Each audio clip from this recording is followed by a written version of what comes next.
O Supremo Tribunal Federal ainda tem que julgar 3 processos para colocar em vigor a lei da ficha limpa em 2012, quando teremos as eleições municipais. Só para lembrar, esse é um projeto de iniciativa popular, ou seja, 1.650.000 pessoas, brasileiros e brasileiras, são autores desta lei.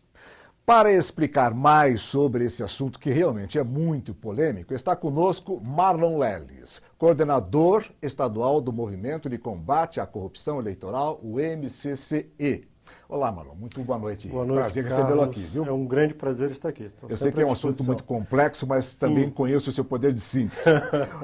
Em que ponto estamos nesta complicação jurídica que envolve a lei da ficha limpa? Agora estamos na síndrome do 11º ministro, mais uma vez.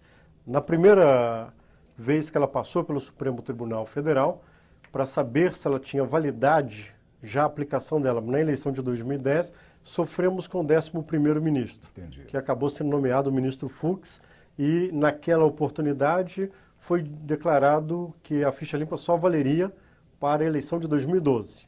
Então, deixa eu ver se eu consigo entender uma coisa. Aqueles que se candidataram, que têm algum problema com a justiça, mesmo que sejam condenados nesse ano de 2011, continuam em seus cargos? Não, de 2010. Foram eleitos, continuam em seus cargos, eles ganharam o que a gente chama de vacância legis. O tempo que uma lei precisa ficar para valer.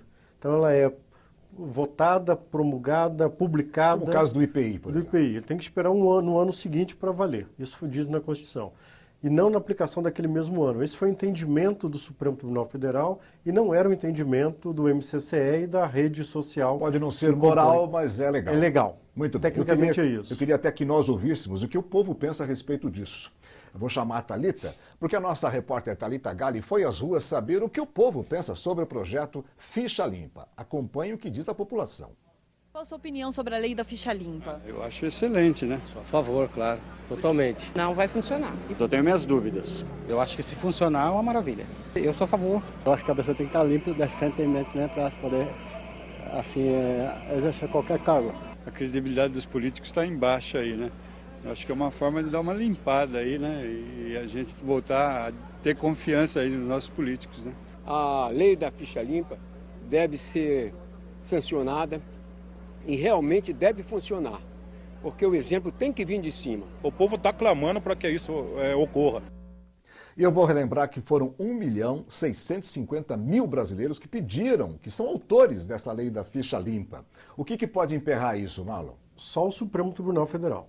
Essa próxima votação era um pouco mais complicada do ponto de vista legal, para quem não entende muito de lei. Está discutindo uma declaração de constitucionalidade da lei e uma ADIM, uma ação direta de inconstitucionalidade, que as duas acabam sendo contraponto uma da outra. Quando eu digo que alguma coisa é inconstitucional, estou dizendo que ela não é constitucional. Então, a declaração que o Supremo fará e o voto do ministro, ele coloca várias questões como constitucionais e só acolhe uma questão inconstitucional, que seria a renúncia dos políticos com mandato para não ir para a comissão de ética. Se o cara renuncia antes de abrir o processo, ele não é atingido pela lei da ficha limpa. O que é imoral. Como aconteceu com o Jader Barbalho? Jader Barbalho, recentemente um outro político renunciou para não ser pego na comissão de ética. Isso já gerou polêmica. O MCCE, a OAB, a CNBB já se reuniram com o ministro Fux. Soubemos que ele se propõe até a rever o voto, mas no próprio voto do ministro ele fala das questões de inelegibilidade, que a moralidade para participar da coisa pública já está prescrito então vamos revigorar a mente dos nossos amigos e nossas amigas. Quando é que vai acontecer esse julgamento? Se alguém souber, mas esperamos que agora esperamos que é para o ano que vem, porque a presidente Dilma precisa indicar a 11º ministro, que é a Maria Weber Rosa, já foi indicada. Ela precisa passar pela sabatina do Senado, tomar posse, que isso deve acontecer, esse rito, até o final deste ano. Se não for até o final deste ano, só acontece em fevereiro do ano que vem, a posse dela. Mas aí o que acontece, Marlon, se as eleições são em 2012? Não, mas essa decisão da vacância legis, o tempo que a lei precisa esperar, já está decidida. Ótimo. Ela vale para 2010. O que o Supremo está decidindo agora é se ela vale na íntegra, ação declaratória de constitucionalidade, ou se ela tem algum artigo inconstitucional. Deixa eu ver se eu entendi. Ela já é válida desde 2010. Desde 2011 ela é válida. Quando Desde virou 2011. um ano, ela começou a valer. 1º de janeiro de 2011, ela vale.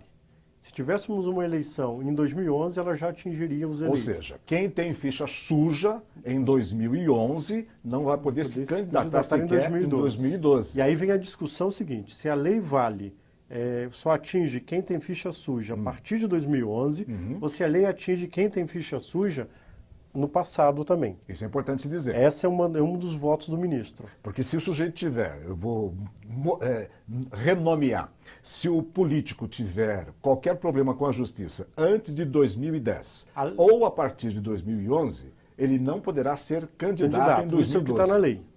Se ele tiver um processo transitado e julgado em segunda instância, ou seja, se ele foi processado no fórum local, se ele foi processado no fórum estadual, que é chamado de segunda instância, Tribunal de Justiça do estado dele, condenação colegiada, que chama na lei, ele não poderia se candidatar. Seria atingido pela ficha limpa. Ele seria, tecnicamente, um ficha suja.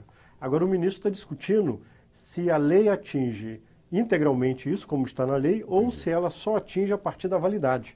Ou seja, só posso sofrer a sanção a partir do momento que a lei vale. Entendi. Que tem a discussão técnica da retroatividade legal. A Constituição só permite que uma lei volte no passado para atingir você se for para o seu benefício. Se for para o seu prejuízo, não. Então essa está sendo a discussão. É a história de nos constituir prova contra si próprio. Prova contra si próprio. Eu te agradeço muito. Tenho certeza que nós vamos nos encontrar muito nesse ano de 2011 para discutir esse assunto, porque é de muita importância para todos nós. 2011 ainda, 2012 muito mais, que 2012 é eleição. É verdade. E o nosso ouvinte aí, dando entrevista, ele falou uma coisa muito séria.